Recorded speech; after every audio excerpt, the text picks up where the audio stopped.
தினம்தோறும் விளக்கேற்ற நல்ல எண்ணெய் இதயம் நல்லெண்ணெய். சட்டவிரோதமாக மரங்களை வெட்டுவதே பேரழிவுக்கு வழிவகுத்துள்ளது என்று உச்சநீதிமன்றம் தெரிவித்துள்ளது.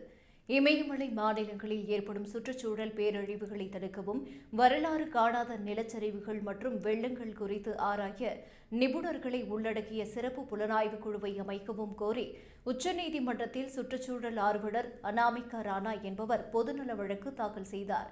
இந்த வழக்கை உச்சநீதிமன்றத்தின் தலைமை நீதிபதி BR கவாய், K வினோத் சந்திரன் ஆகியோர் அடங்கிய அமர்வு முன்பு விசாரணைக்கு வந்தபோது பேசிய தலைமை நீதிபதி BR கவாய், உத்தரகண்ட், இமாச்சல் பிரதேசம் மற்றும் பஞ்சாப் மாநிலங்களில் இதுவரை இல்லாத அளவுக்கு நிலச்சரிவுகள் மற்றும் வெள்ள பாதிப்புகள் ஏற்பட்டுள்ளன.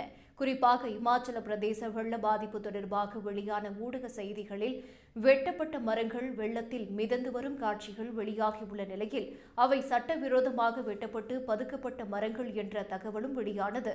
சட்டவிரோதமாக மரங்களை வெட்டுவது பேரழிவுகளுக்கு வழிவகுத்துள்ளது.